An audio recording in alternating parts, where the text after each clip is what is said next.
The agenda briefing opened at 6:02 p.m. We would like to acknowledge the Whadjuk people, the traditional owners of this land, and to pay our respect to the elders, both past and present. I will ask that everyone present this evening to turn off all electronic devices, mobile phone, iPad, tablet, for the duration of this briefing. This agenda briefing is being recorded and people can listen to the deliberation of public agenda items via the city website. Agenda briefing are public meetings and any information you provide will be recorded and may be publicly accessible. Council chamber are not a parliament, and parliamentary privilege does not apply. Council members, staff, and the general public risk being held personally liable if their comments are defamatory or breach any duty of confidentiality. Statements made during agenda briefing are solely those of the person making them. Nothing expressed at an agenda briefing can be attributed to the city unless it is adopted by a resolution of council. The confirmed minutes of a council meeting are the official record of that council meeting. Recording of agenda briefing must not be copied, republished, or reproduced without the city express permission. Attendance. I have received an apology from Councillor Margaret Hall this evening and also an apology from Councillor Holland. There's no approved leave of absence. Disclosure of interest. The acting CEO to advise the declaration received. Acting CEO. I have an impartiality interest from Councillor Tim Porter in relation to report item number CC030-18, Sport and Recreation Facilities Grant Submission. He is a former member of the Canning Club to which that application relates.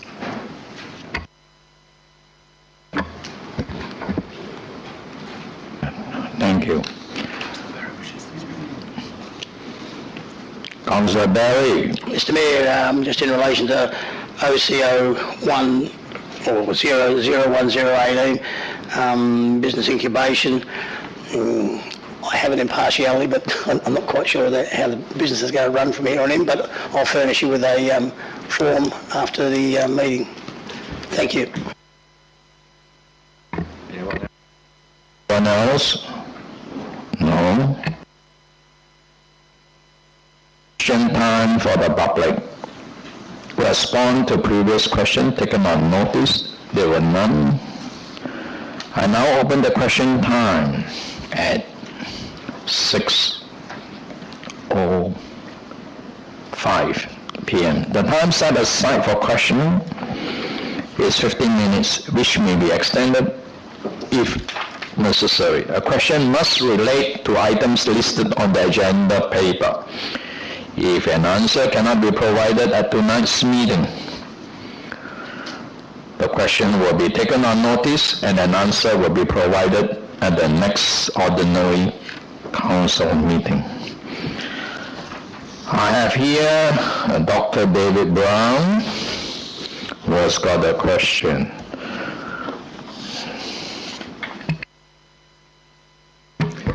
Thank you, Mr. Mayor, councillors. Good evening. My question relates to CC027-18 e-petitions. The first question is, what rules govern petitions? If it is the standing orders, where in the standing orders does it state that a petitioner needs to have a legitimate interest in a matter being raised?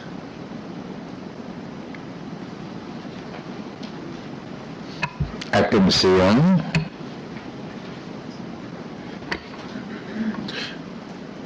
So, to my knowledge, it doesn't state that in there, but we can have a look and get back to you on that one. Thank you. Second question. If the motion goes ahead as it is, who would judge if a petitioner has a legitimate interest? Surely every elector has the right to have their view on any matter being raised with their elected members. Acting CEO. So, are you referring to a particular part of the report where it states legitimate interest is required? Yes, under your terms and conditions.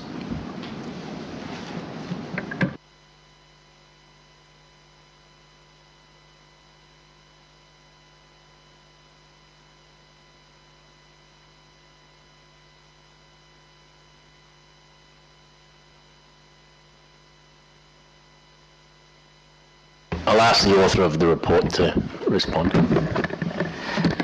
Thank you, Dr. Brown. One of the matters we were requested to include in our report back was reference to terms and conditions, and those are the terms and conditions we've proposed in the report. It will be up for council to vote on those.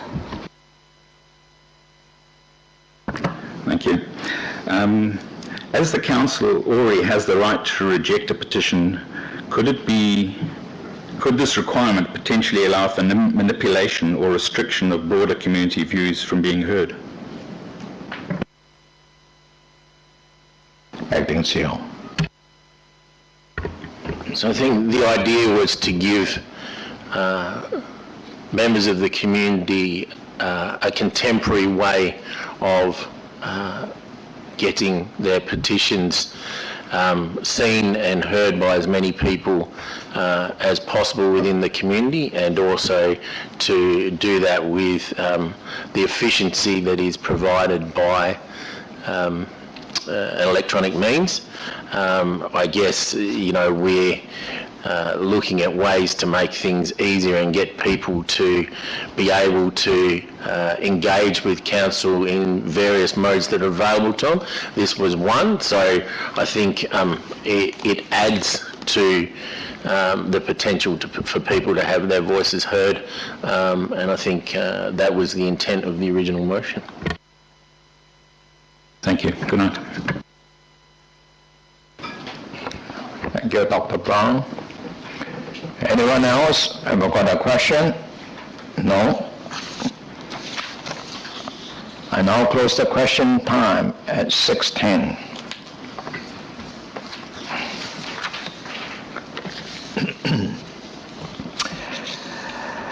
A deputation has been approved for Mr. S. Johnston of Delphi Court, Rossmoyne, regarding report EN 18-18, review of public comment and endorsement of the draft Street Tree Strategy of 2018.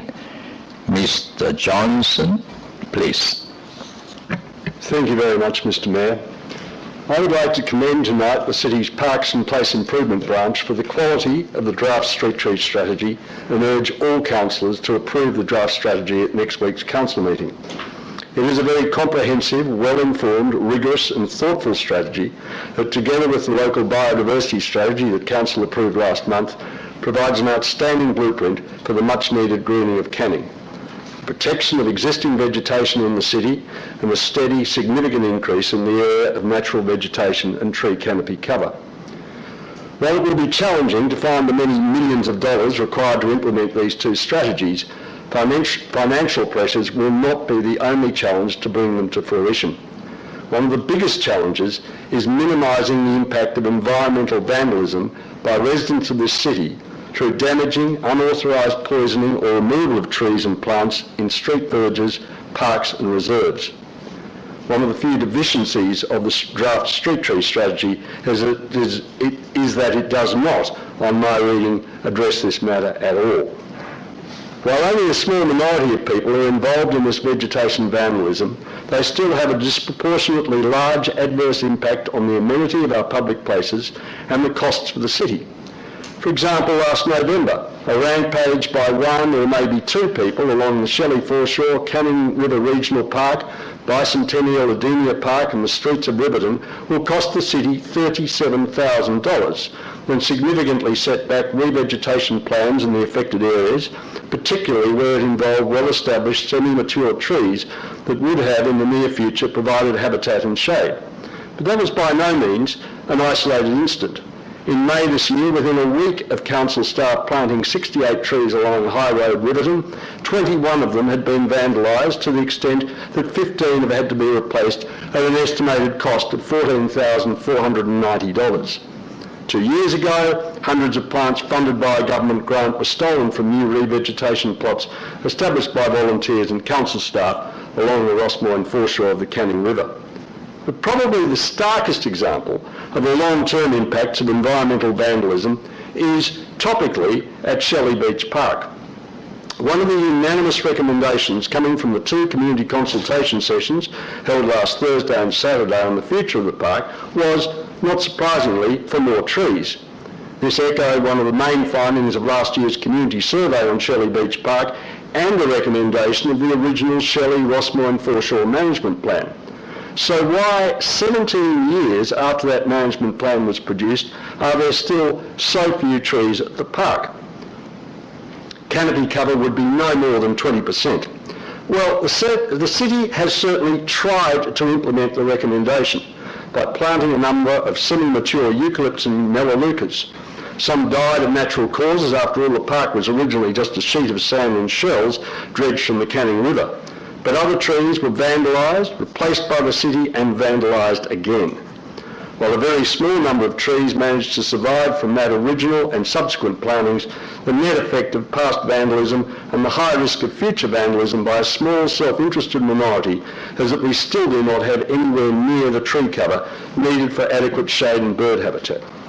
So what can the city do about this pernicious, persistent and costly problem? There is clearly no single simple solution. If there was, the problem would have been overcome a long time ago. What is needed is a broad-scale approach that extends from the soft consultation to the hard-nosed, well-informed action. Education alone is not the answer. I would firstly implore all councillors to use the communication media with your constituents to promote the local biodiversity and street tree strategies that you have and hopefully will be next week unanimously supporting, and to speak out against those acting illegally to undermine them, particularly if and when tree vandalism occurs in your ward, as Councillor Hall did, for example, in response to the High Road incidents, and Councillor Kunze did in response to the November incidents. And you might also address an issue that I was made aware of only a few weeks ago by our council landscape team. They told me that they are regularly subjected to abuse and threats by residents when they are planting street trees. This is an appalling state of affairs, but unfortunately one that probably reflects the ennoblement by some politicians and commentators of foul-mouthed abuse as exemplifying the finest principles of free speech. Silence from community leaders in response to incidents of vandalism or verbal abuse is a passive form of acceptance, and that is unconscionable. Now that the city has appointed Ingrid Cumming as a dedicated community engagement officer, Ingrid's skills and experience should be utilised to devise a long-term plan for targeted community engagement on the establishment of street and parkland trees, complementing the education and tree advocacy program proposed in the draft street tree strategy. Reliance on the traditional approaches of the letterbox drop, notifying residents of an impending planting and providing a contact name and phone number in the Parks and Place Improvement branch is okay in many instances. But when the city assesses from past incidents, direct and indirect feedback and the nature of the location that there is significant risk of some residents demonstrating their opposition to tree or parkland tree planting by committing vandalism, a more direct form of engagement is necessary, backed up by the relevant councillors. This targeted engagement should be based on hearing any residents' concerns, providing reassurance where possible. For example, that parkland plantings can be planned and managed to limit obstruction of views. but at the same time providing a firm message that Canning has, as indicated in the street tree strategy, one of the lowest levels of tree canopy cover in Perth, and the city is therefore committed to rectify this while responding to community demands for more trees that have been voiced at the forums and the survey I've already referred to, and in the consultations for the city's 10-year community strategic plan, Our City, Our Future. It would be great if these soft approaches were enough to stem the problem, but sadly they aren't. Vegetation vandalism on public property, particularly along the Swan Canning River system, is a long-standing Perth-wide problem. Canning, along with other particularly affected councils, needs to pool their approaches and share their, unfortunately, probably few successes in countering it. In pooling knowledge and experience of councils on this issue, we need to look at the erection of those steel signs on the sites of vandalism that were so successfully used by the former Swan River Trust and are used by other councils but seem to be largely absent from Canning, possibly due to all the hoops and steps that have to be jumped through and over before they can be erected. We need to look at penalty levels and investigative methods. For example, the use of CCTV cameras that I understand were instrumental in one of the successful council prosecutions, and evidentiary standards. Can they be simplified while still producing sufficient evidence to make a case to a magistrate beyond reasonable doubt? And if the city did ever manage to bring a successful prosecution, this must be publicised widely as a critical part in reminding the community that the environmental and vandalism is an offence which the city is determined to combat. We also need clarification of some confusing jurisdictional overlap, so residents are clear as to who they should contact when reporting incidents. The Department of Biodiversity, Conservation and Attractions and the city both have jurisdiction over vegetation along the Canning foreshore. Away from the foreshore, it is the council. It has been suggested as a police matter. Well, not according to the advice I obtained from police today, and it does not accord with a Walgett guidance report on street trees, which found that most WA local governments with policies that address the vandalism issue would prosecute under local public property laws. The City of Melville, for example, includes a clear statement to that effect in the final section of its tree policy, and the only two successful prosecutions for tree vandalism in Perth that I'm aware of, I hope there have been others, were both brought by councils. In conclusion, I again urge all councillors to give their support to the draft street tree strategy.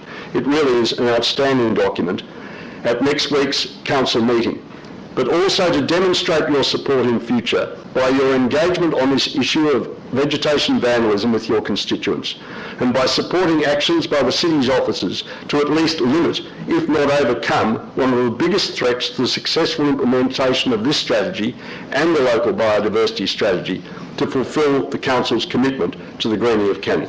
Thank you.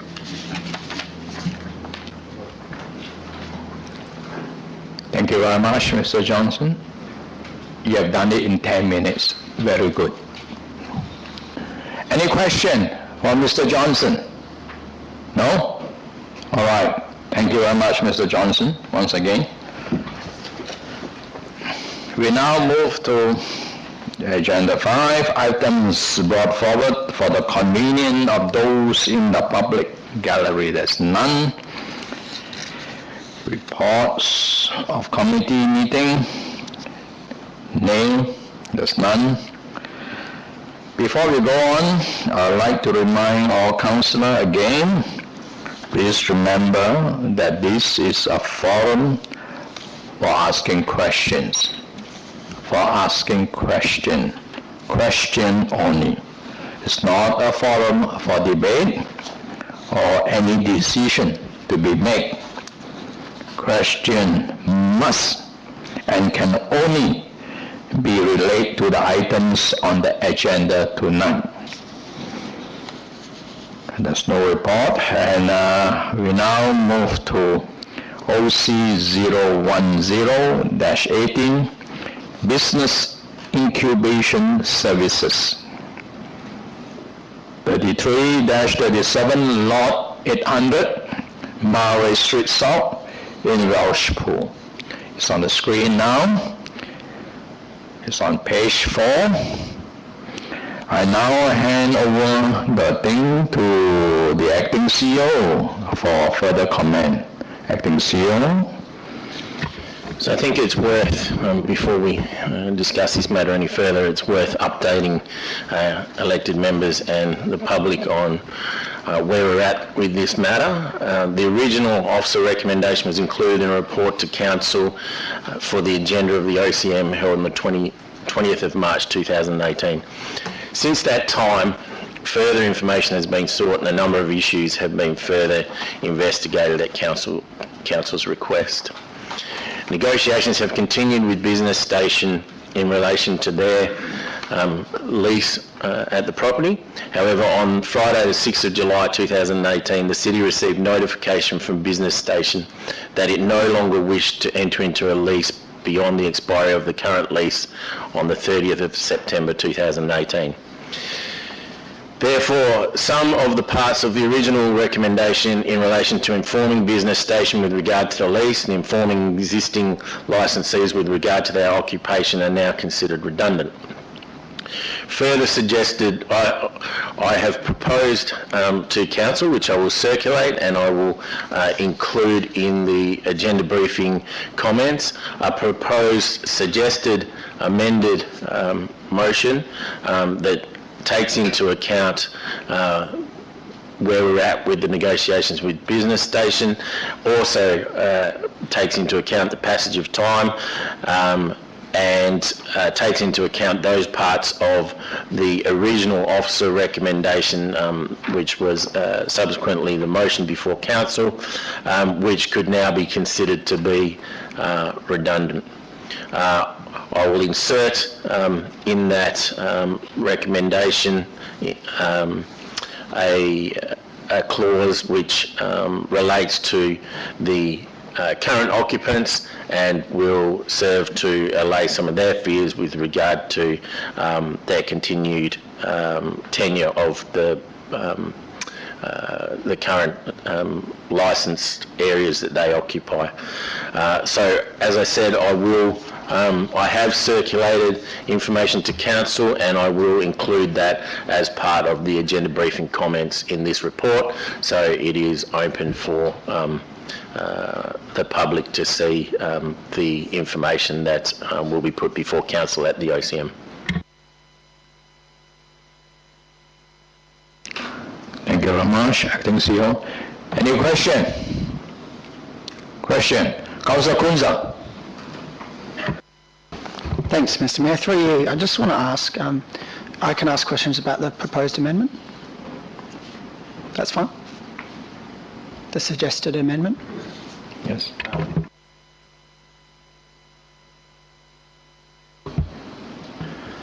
Just in part 2 of the proposed amendment, request the Chief Executive Officer expand the City's services.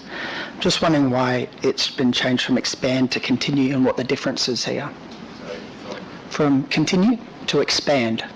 Just wondering why that was changed and what difference it will ultimately mean. Acting CEO. I guess it was felt that we have done certain things in the past in relation to supporting businesses and offering business services. Our intention was under the adopted Learning City strategy that we would expand our offerings in that regard, and so it was for clarity of the wording that I changed that, because it wasn't just to continue what we were doing, it was to actually do more. Councillor Kunza.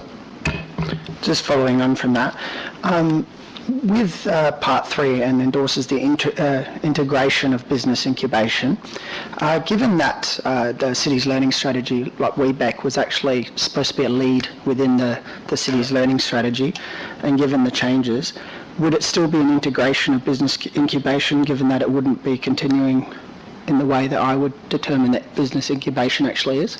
I mean, it would propose to be innovation and entrepreneurship, but is it really integrating business incubation into the City's libraries? Acting CEO.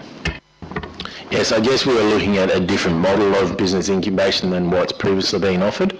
So we would be looking to offer certain elements of business incubation, but I guess, there is also scope for further consideration of different ways and different places that we can assist the incubation of businesses. So it's not tied to a model that we've previously delivered or has previously been delivered. This is about doing something different, and we'll have different elements of business incubation included into it. So it's not providing a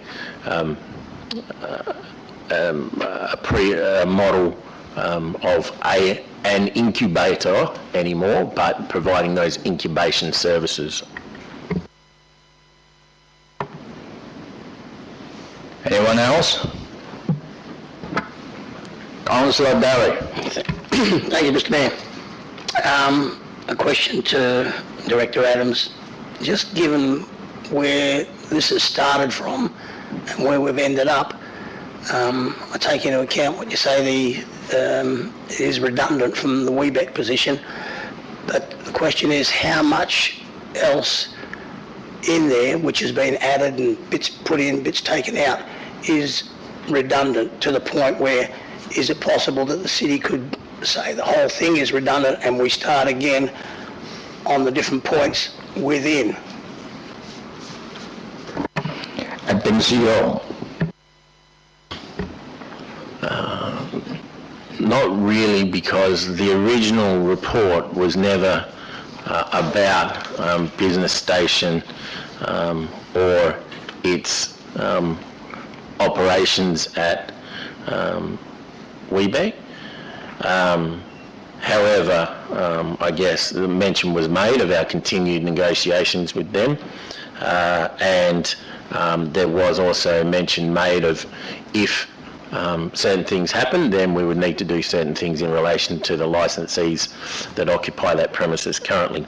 So there is still a need to continue with the path that we had recommended, and I think there still is a need to continue with how we manage that facility until council determines a long-term future use for that site, whatever that may be. So we still need to manage it in between now and then. We still need to do all the work that we've discussed around looking at the opportunities that there are for that site and what benefits it potentially offers for the community that it doesn't already deliver on. So I think I've attempted to take out the parts of the recommendation and motion that we saw as currently being redundant. I guess the motion has been, debate on the motion has been adjourned several times, so it is still before council, so it is there for council to make a decision on. So there still has to be some decision on that motion that's before council. If it is amended in this manner, I think we can continue on a path that will result in things coming back to council for their endorsement and adoption at later stages. Councillor Kunzle. Thank you. Just following on from my last question, in regard to point 3 and the endorsing of the integration of business incubation, again going over the fact that when we passed, priority 3, the way I read it is business isn't the primary focus. It's a hub for creative development and expression. And when we passed that, it was put that we would be facilitating things like the Small Business Development Corporation and would be more of a facilitator. I just want to know where we go from here in regard to if point 3 is passed. I just don't want to be walking along the lines of now we're becoming in the sphere of the city providing business incubation services and how much that would potentially cost and so forth. It's quite generic and we're giving that direction, but there's no particulars or anything. So I might ask Dr. Sarah McQuaid to come and respond to that in relation to the Learning Cities strategy, which she was the author of. Good evening, Councillors, through you, Mr Mayor. Councillor Kunza, yes, the idea behind the Learning City strategy is that we partner with others, so it's not necessarily about library staff offering business incubation service or business support is how we are framing it at the moment, but we already are partnering with the likes of SBDC for them to come in and provide the services and the programs through our facilities. I think it's been mentioned throughout this process that the funding around SBDC and places like that has changed, and they're now having to provide services in other locations to maximise their reach. So again, it comes back to us being able to partner with others who have the expertise to support the services going forward.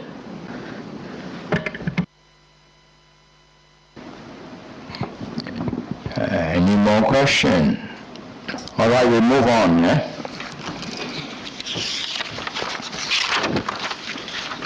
We now move to CC 026-18. Proposed differential rating for 2018 to 2019. The recommendation is on page 20. It's on the screen now. Any question?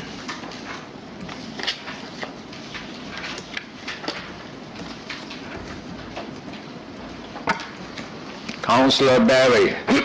Thank you, Mr Mayor.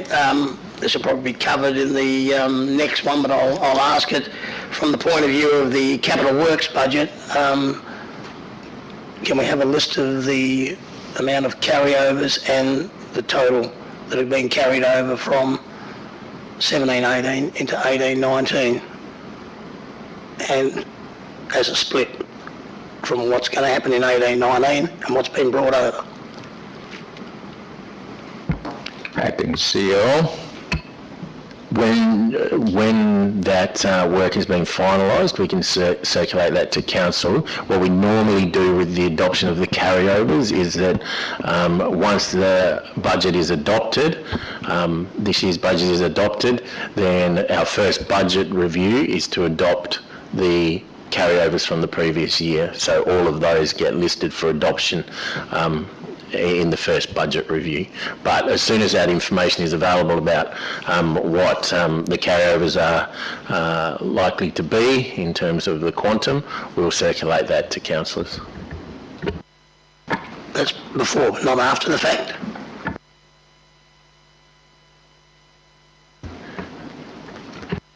I'll just ask Steve Leeson to comment where we're at with the work on carryovers at the moment.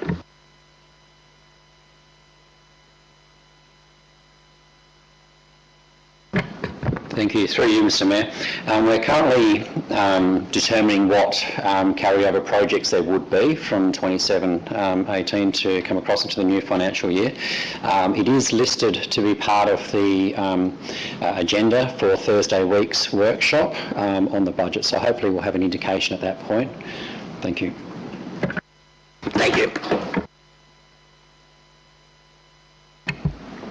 Any other question? No, we move on. We now move on CC 027-18. E-petition. It's on page 33. It's on the screen now. Any question? Deputy Mayor. Thank you, Mr Mayor. Through you. Just in regard to point C on page 36 of the guidelines for submitting an e-petition, I note here that you're asking for a qualified translator if the petition is not in English, and I wondered what that would involve, because sometimes you need to go through, and fellow councillors might know a bit more than this than I, but I believe the statutory decks, there's the level of qualification. How onerous is this going to be, and will it in some ways detract from putting in e-petitions if you don't write it in English? Thank you. Acting CEO. I guess if we're looking at a petition, we need to know what it actually says. So I guess, it would be that we need to be sure of what it is what is actually saying or asking in the petition. So I think the level would be one that we would just hope to ensure that we were sure to as big a degree as we could be that it said what we thought it said. So I don't think we'd be seeking out people's academic qualifications, but I think we'd have to do the best that we could to ensure that it was saying what we thought it said.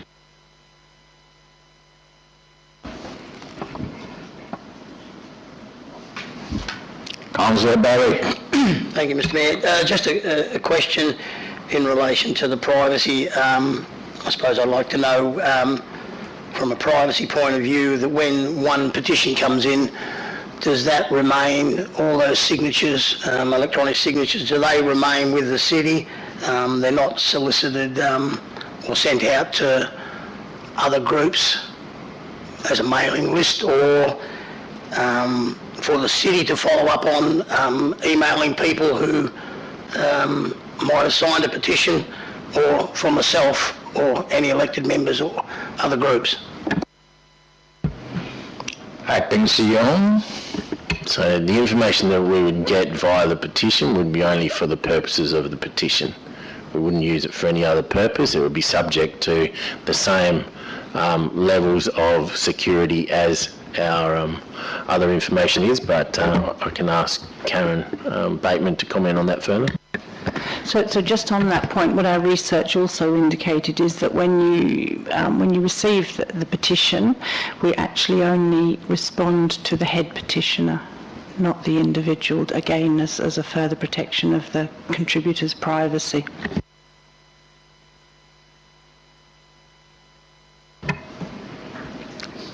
Councillor Kunza. Through you, Mr Mayor.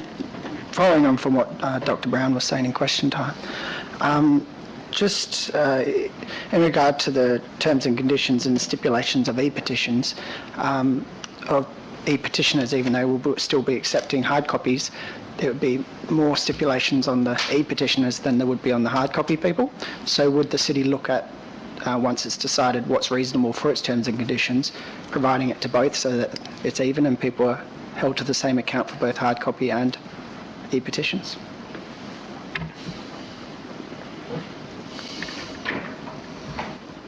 Certainly be happy to consider that, but I'd need to check what we've actually got in the standing orders. It might be that we would need to wait until we revise the standing orders, but I don't have a specific answer, but note your question.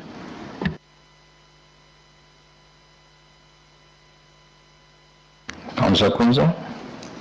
So, you might not know the answer to this right now, but with other councils, there's always standing orders that dictate how petitions are run, or are there policies in that as well that can be a guiding document? I've only got limited knowledge, so I only spoke to the City of Brisbane, which is the only local government that actually does e-petitions, and I'm not familiar with their standing orders, but certainly that the terms and conditions that are quoted in this report are heavily based on theirs. But I'd have to get back to you on what their actual standing orders say.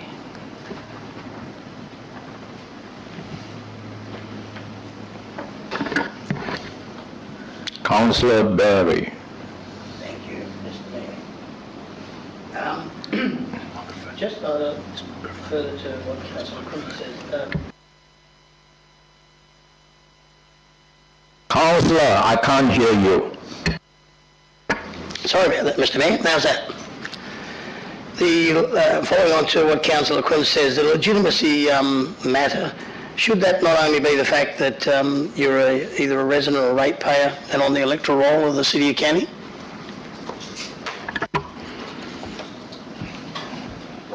I think so.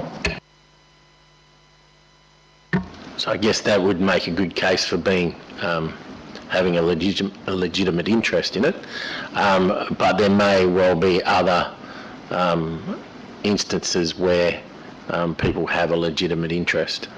So I guess that was to capture people who have their legitimate interest that may not be on the electoral roll within the city.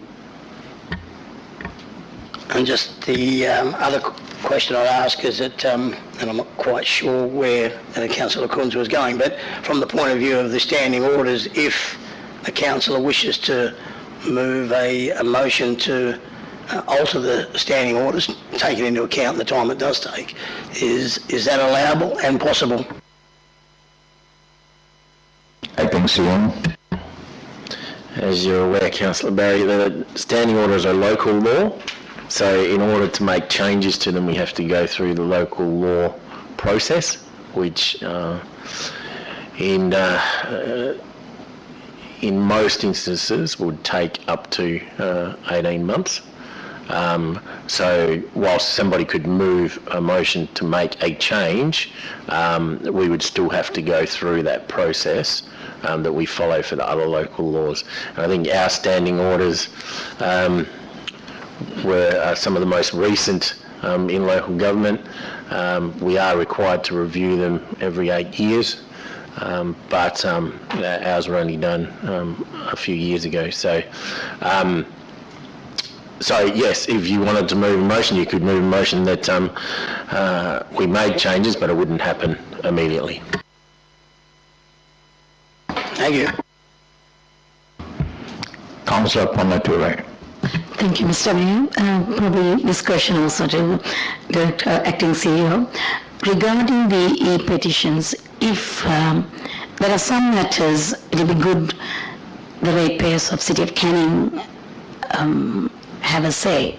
Of some matters it doesn't matter. For example, if somebody is using a football club or people are coming to play outside, okay. But is there a possible in the systems we can give them a primary ID that the City of Canning ratepayers have some security system, or is there any other way of getting or controls in place?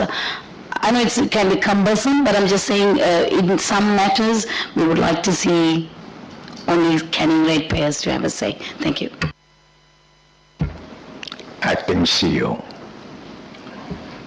Yeah, I'm not sure that would be possible to actually go to that extent, and if it was, it might be extremely costly. So I would think that there may be people who use our facilities that you would determine, even though they're not residents of Canning, they may have a legitimate interest and therefore wish to sign a petition. So I'm not sure that we need to go to that extent where we're just trying to identify solely those people. But as I said, like, to do it, I guess this would be a first in local governments in Western Australia if we go down this path, and I guess it's open to a number of iterations and improvements along the way. So as technology improves, there may be different ways that we can approach this. But I can tell you this. Identification card or ID card is very foreign in the Australian context. The federal government dare not even introduce it, and the state government have never tried. That's what they use your driving license. ID is for a country where there is a lot of problematic country. In this very calm and peaceful nation, I think to introduce ID, something is wrong somewhere. So I don't think so this sort of suggestion will stack up. Councillor Panature. Thank you, Mr. Mayor, but I wasn't meaning about the identity card as such. I was meaning the primary ID, electronic identification number, something similar to a PIN number we use in a tax file number or similar situation. So that's what my very interest is about. It's not about an actual physical identity card. It's an electronic device. Thank you. Any other question? We move on. We now move on to CC 028-18. lease to Islamic Centre of Western Australia Incorporated. Recommendation on page 41 and it's on the screen now. Any question? Councillor Porter. Councillor Barry, sit down. Councillor Porter. Through you, Mr. Mayor, I just wanted to ask what sort of activities they'd be doing there. Can you ask the question again? I just wanted to find out what they'd be doing there, so what the Islamic Centre of Western Australia, what sort of activities they'd be doing. Acting CEO.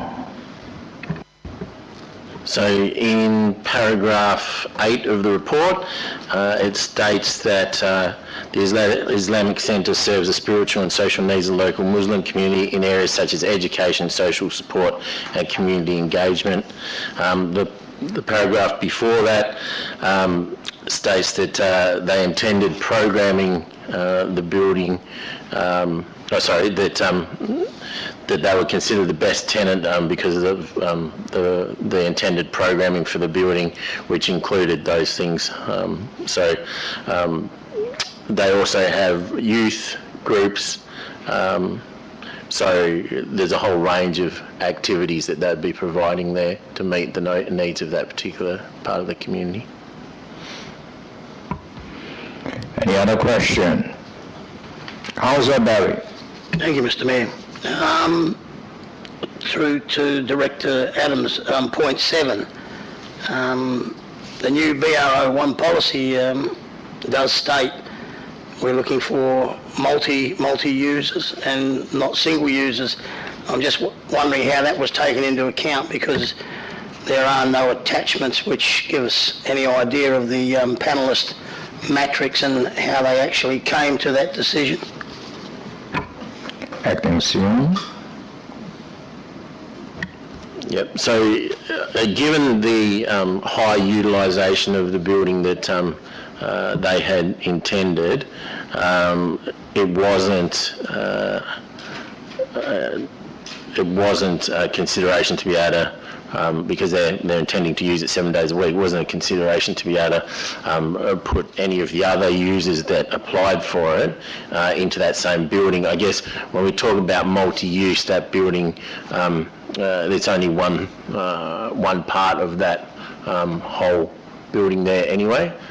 So if you look at multi-use, that whole structure there has multiple uses. So I guess, where we can accommodate multiple use, then we'll look at that, and that becomes a consideration. But normally the multiple use will relate to things like when we're issuing licences, and we try and not have exclusive use. But in this occasion, they also they'll have exclusive use, but they also partner with other community groups to utilise that building. So in essence, there will be multiple users of that building, but it'll be under the lease arrangements with the Islamic Centre. So in the map that was provided, it's basically divided into half, is that correct? Or is that an imaginary line? My understanding is that their occupancy is about a third of that total site, because there are change rooms at one end and then Fountain College at the other. So it's about a third. The hatched area, is that a specific... The hatched area, is that a specific area? I mean, is there a wall that alienates one-third from one-third to the change rooms? Yes. There is. And just one other question, I went out and had a look. I mean, the outside eaves, the electrical wiring's hanging down. Who would be responsible for that, should that come through? I think it's quite dangerous. Yep. So if there's issues like that, then we'll be responsible for fixing those prior to the tenant taking on the tenancy. The other question is, I presume, looking at the list of peppercorn rents and stuff like that, how does the city come to formulate how much will be charged? I mean, I would have thought with the new policy that we would be looking at something, equalisation all the way through, like equivalent rates or something like that? So, I think so. under the new policy, there are specific bandings for community leases, and I think the maximum of those bandings is where there is ability for them to generate revenue, where it's got upgraded kitchen facilities, etc. And I think that is around $1,500 that charge. This is in the middle banding, which is a $750 charge. So all of the leases from now on that fall within that banding would get the same rent.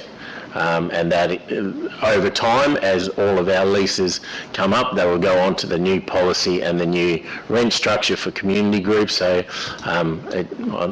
one of the bandings is $350, one $750, and the other one $1,500.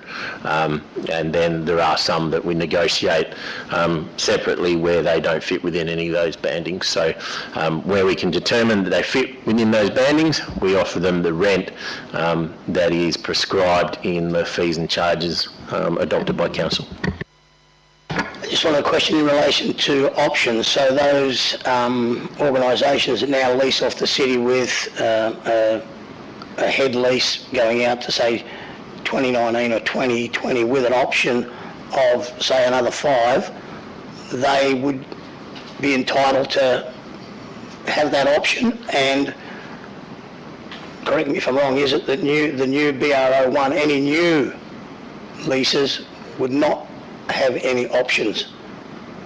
Is that correct or not? No, it's not that new leases won't have any options. There is the potential for options to be offered. The maximum under the new leasing policy is 10 years.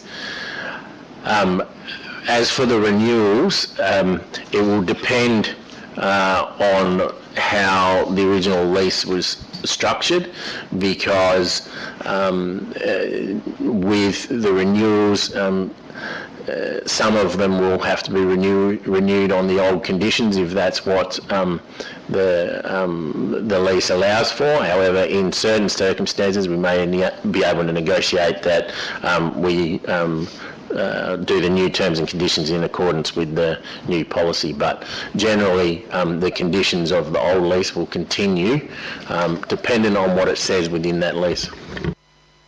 And just one final question. This one that's up for lease now, it said, you know, casually let, so there was no lease to anybody in the past 2 years or anything like that? It was used on a casual basis, on a hire basis, so a fee-for-service hire basis. Yeah. No lease at all? No. Thank you. Councillor Patrick Hall. Thank you, Mr Mayor. I just wanted to ask Director Adams, just in relation to this item, and there's one coming up soon in relation to the sport and recreation grant submission. We get a lot of these come through the council for small groups, and from the comments and the questions asked by Councillor Porter and some other councillors here, is there a possibility that perhaps for these types that we provided with a background on these clubs, because a lot of us don't know the bona fides of them, when they were incorporated, how many members, their objective, the things I would expect would probably be part of a lease application or in a grant submission, but it would be entirely helpful to us and save a lot of questioning, because it's just a short background on these clubs. I just think it would be beneficial. I think so. Yes, I guess if you feel that you don't have all the information that you require in making the decision around this one, then yeah, we can take that on board and provide more information in the future reports.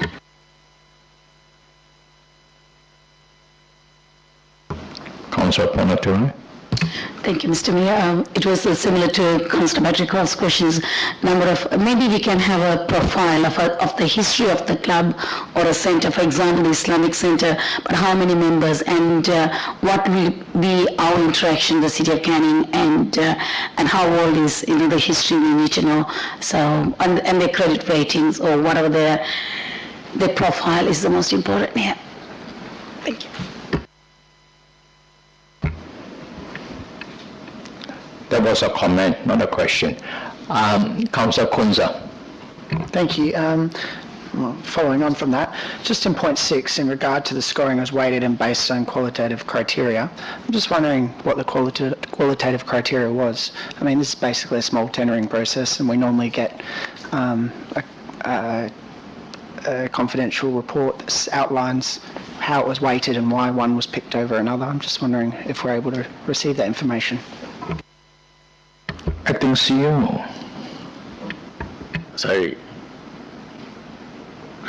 I think we have to be careful that we're not crossing over into an administrative function, and I think assessing these and reporting to council is an administrative function. I take on board the fact that perhaps councillors want a bit more information in the report.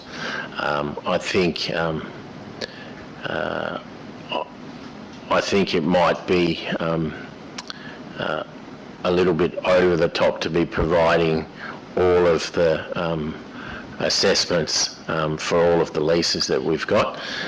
We tend to provide that sort of information in evaluation reports for council with regard to tenders, because of the quantum of the money that's involved in tenders that come before this council and the questions that get asked.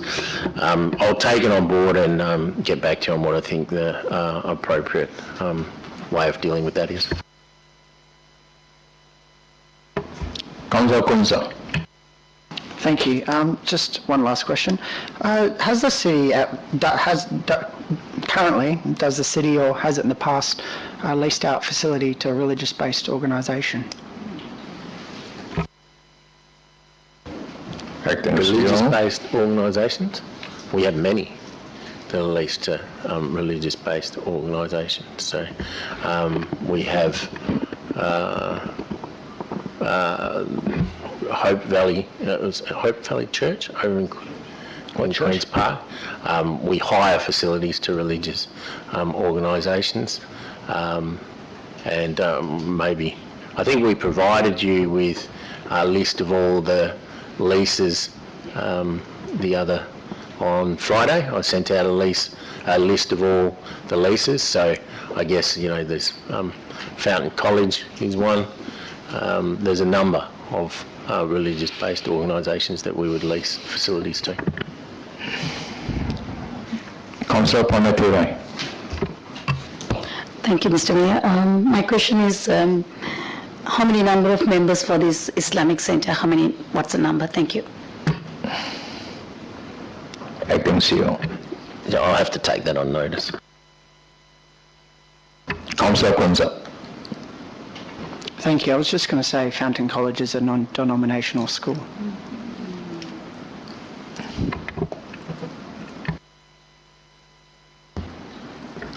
Anyone else? Councillor Porter. Through you, Mr. Mayor. To follow on from Councillor Kunz's comments, so since the Hope Church, we're charging them a commercial rent, is there any reason why we're not charging the group that's sort of performing pretty similar functions to a mosque a commercial rent? Acting CEO. They're not using this facility as a mosque. This is this is not being used as a mosque. The previous the building I mentioned that's leased to the church is on a commercial basis. They applied for that on a commercial basis. It is one that we would otherwise look to lease on a commercial basis, so it was never done as a community lease agreement. So there are these sort of community facilities that we offer up on a lease or license basis for purely community purposes. There are other buildings that we look to get a commercial return on. That doesn't prevent a community group who's big enough and whose operations enable it to pay a commercial rent from applying for buildings which we offer for a commercial rent.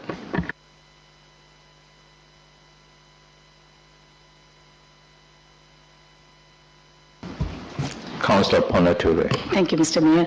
Just a quick clarification. Just looking at the list, acting CEO, the Hope City Church is just re-clarifying their lease value is $58,735 per annum. Is that right? Or for the lease period, it's per annum? Okay. So compared to that, this Islamic Center is basically peppercorn lease, is it? I think so. As I said, this is a community lease. Yep. So it's a community facility used for community purposes, community lease.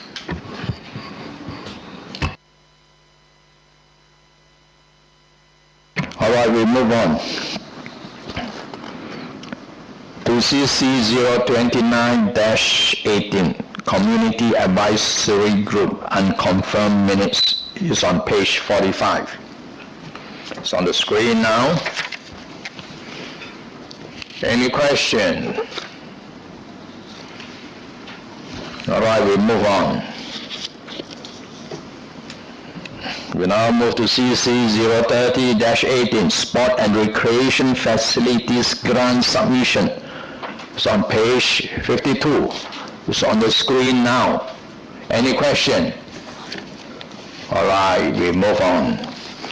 We now move to CC 031-18, Monthly Financial Report, May 2018. It's on page 59. It's on the screen now. Any question? Can I just make a comment, please?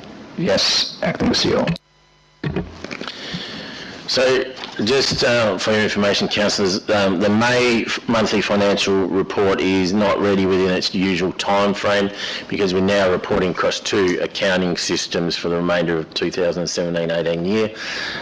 As you know, we implemented our new system in April, so May was the first month where the reporting was out of both systems.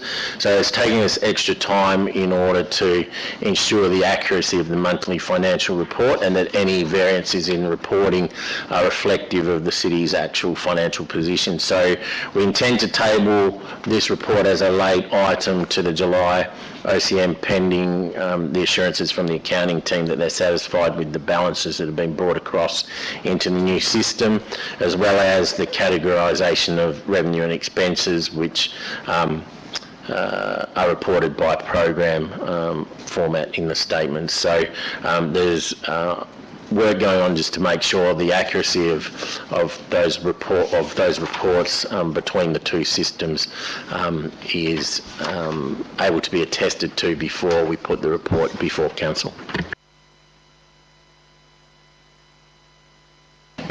Councillor Ponaturi. Thank you, Mr. Mayor. When does the Finance One system implementation completion for reporting in detail? Because you just mentioned that you are reporting in two different systems. So that's why I'm asking, when is the completion? So for the remainder of this year, so for the remainder of the 17-18 year, so it'll be the May and June reports, will be a combination of the information from two systems, making sure that it matches up, and that'll close off that financial year. So, and then the reporting as from the financial year will be directly out of the new system. So this is about making sure, because May would be the first year first month where we're reporting with the new system. We wanted to make sure that all the balances that were brought forward were correct. Yep.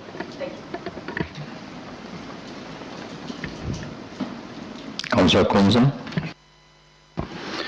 Through you, Mr. Mayor. Just on page 37, the schedule of fees and charges, City Accounting 2018-2019, just the rubbish charges. I'm pleased to see the proposed 1,100 litre bins. Since the Steve Atwell days, I've been going after this. There's only one rate, $116.50 for weekly, $1,875 fortnightly. A number of the schools want to get into recycling, and is this what's proposed for schools, or is this an across the board? And does that include providing the nominee the bins, the 1,100 litre bins?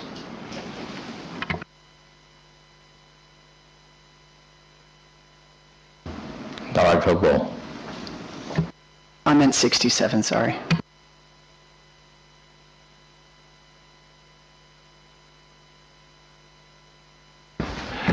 Thank you, Mr Mayor.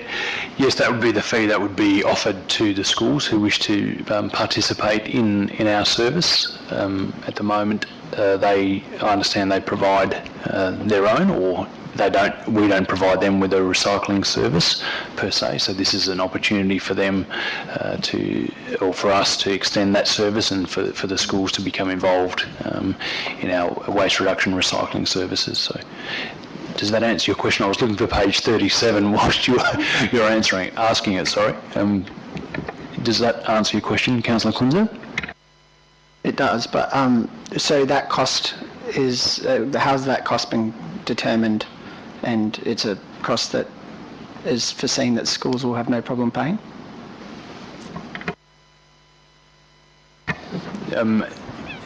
Thank you, Councillor Kunze. We didn't,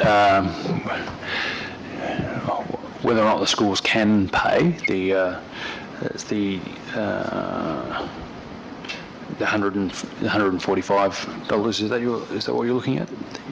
The 160 for the 1,100 litre bin, is that what you're asking? The 1,100 litre recycling service once a week or fortnightly, it's either $1,650 weekly or $875 to get it fortnightly. Right. For the whole year. Yeah, Councillor, it's best I just take that on notice and actually provide you with a consolidated response on that one. But basically, we didn't ask the schools whether they were able to pay that fee or not. We responded to a couple of inquiries about whether or not we'd be able to extend that service and incorporate that within our normal operations. But I'll provide you with a consolidated response.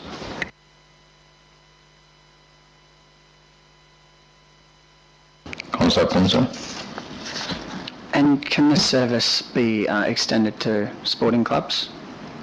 Because currently, every week, tons of cans and bottles are just going into normal waste, and every week it goes by and we don't seem to be doing anything. Thank you, Mr Mayor. It can be extended to the sporting clubs, but given the quantum, in my experience, sporting clubs are reluctant to pay the $1,650. It's a fairly significant cost, and it would impact, well, their ability to raise those funds to pay for that service would be dependent on the actual operations of the club and how big it was and its membership, etc. But the service could definitely be extended to the club if they were willing to pay for it. Councillor Kunze. I guess that's my point. Is there some sort of community scheme that we can put in place to try to get these clubs, because there's so much recycled material going straight into landfill when we should be helping divert that. If the cost is the prohibitive point, then I think we should try to work out a fee structure for those clubs. I think that can be considered, but that's not what's been developed as part of the fees and charges before you tonight. It's something that I guess the waste management strategy could look at as well. If you're contemplating a subsidy for clubs to participate in the provision of our waste service, I guess that is a subsidy that the broader ratepayers of the City of Canning would ultimately fund, but as far as promoting recycling or better waste management practices at community level, I think it's a good idea that we can look at exploring a bit further.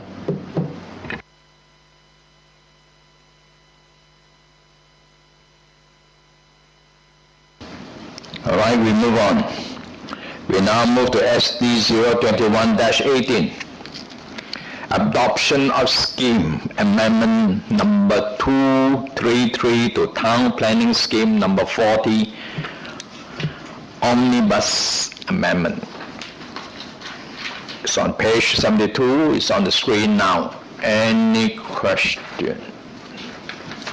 All right, we move on to SD 0022-18, proposed expansion of the city CCTV system.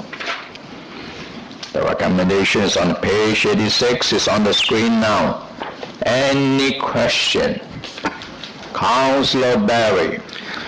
Thank you, Mr. Mayor. I think I asked this once before at an SIB that we're at, but from the point of view of the option 3, and I'll make sure I read it again in detail, but I mean, I think previously I asked if we had a detailed security report from our patrol community services, whatever the name is these days, as justification for that increase in CCTV, given that it's going to cost a couple of $1 million over a few years.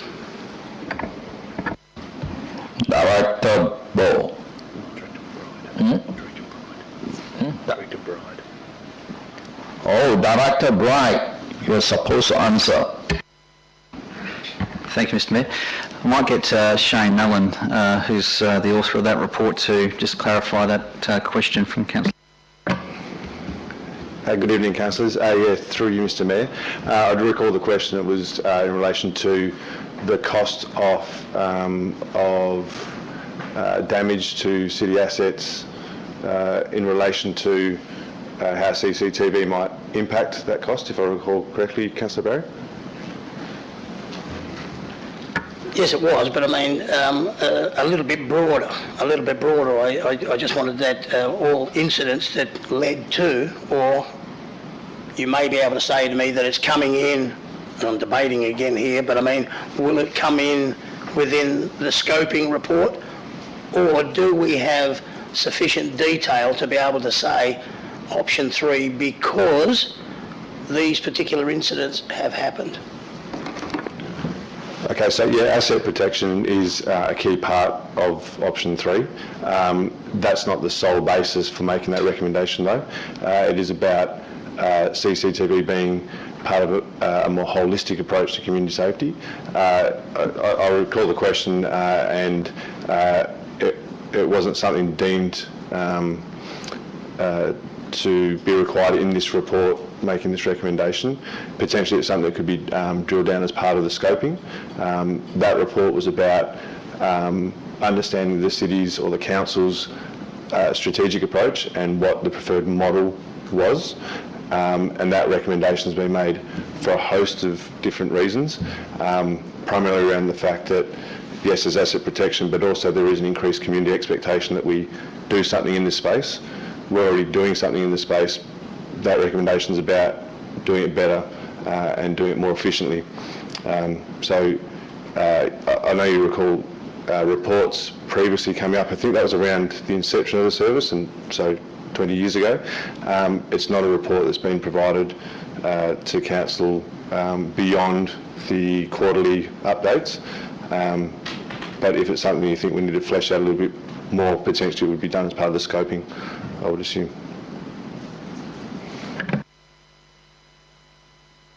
Well, I suppose best read, but I mean, the question then is that whatever was a bang in the head 20 years ago is still a bang in the head today, and I think it's an integral part of the system. So I would like to know why it's not included. I mean, I think we need justification. We just can't say creating, because when we look at creating cities, I mean, I take on board what Mr. Mallon did say, but the creating cities said this because of something else. I'm just asking a question.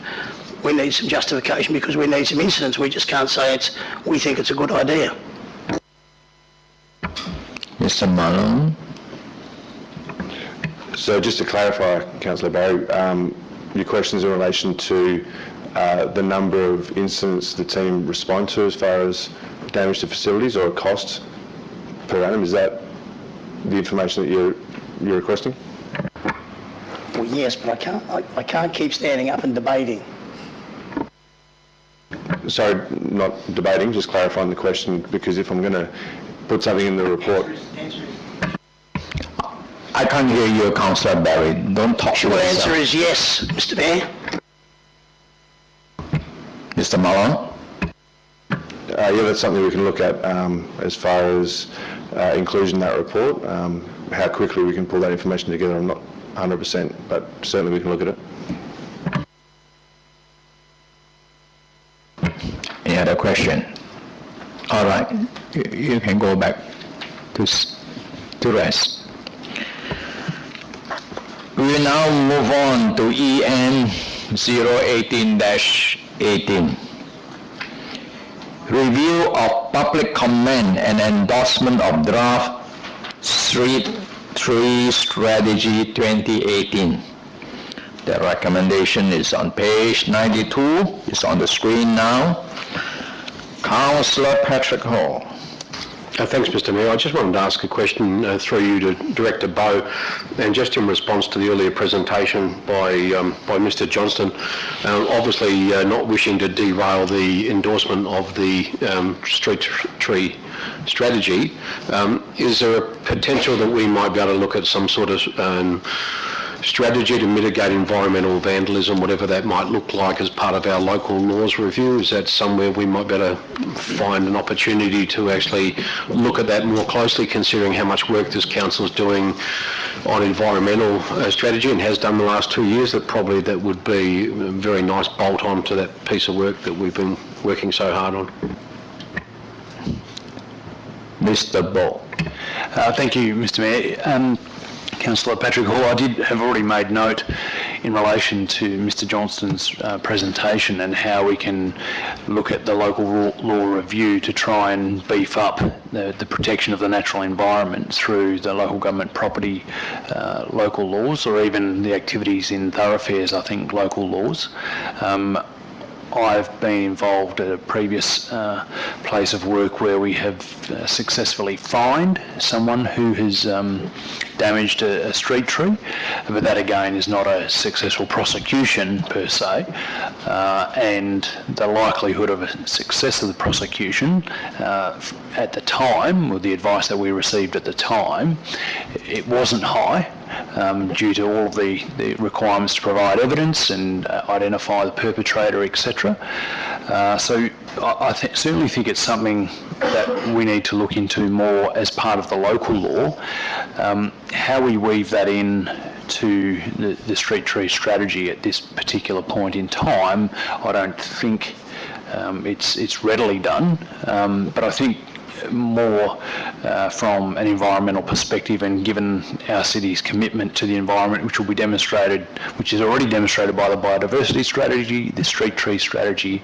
I think we endorsed an environmental strategy a couple of years ago, and then our subsequent urban forest strategy, which will be next cab off the rank early next year. I think that demonstrates our commitment, and developing protections in our local laws, I think, would go hand in hand with those. I don't know how it's done, but I certainly think that without any resolution of council or any direction of the CEO, that is something that we can take care of at an officer level during the review of the local laws. And of course, the elected members will have input into that process, and I'm sure through the strategic issues briefing, or when the matter of the local laws review comes back to council, you can determine then whether the protection that at an officer level that we've tried to include in those local laws is appropriate or not. Councillor Hall. Yeah, through you, Mr Mayor. Thank you, Director Bowe. I understand that and agree fully, but just in relation to this very simple recommendation for next week's meeting, I guess I just see clarification, so there's no opportunity or no real need of this council to amend that to include in some sort of environmental strategy, environmental vandalism strategy, or a strategy to mitigate that. That will be something you'll look at some later stage. Is that right? Dr. Bowe. Yes, I think that is something that we will do, Councillor Hall, but that doesn't prevent any of the elected members proposing an amendment to add that to the resolution when it's considered next week. I would certainly not be averse to that, and irrespective if I was, it's not my decision, but from an officer's perspective, we're looking into it, but if the elected members so wish to have that included in the resolution, then that's up for them to decide.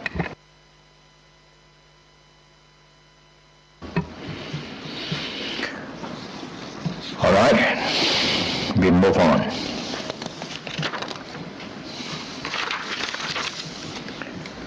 Motion on which previous notice has been given. There's none this evening. There's no urgent business. But I have a late items here. We'll move to SD 023-18. Respond to state government stop puppy farming proposal. It's on page 1 of the late report.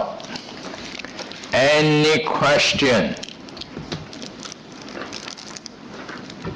All right. We now move on to confidential matter. There's none this evening. And I now close the meeting at 7:24. And thank you very much.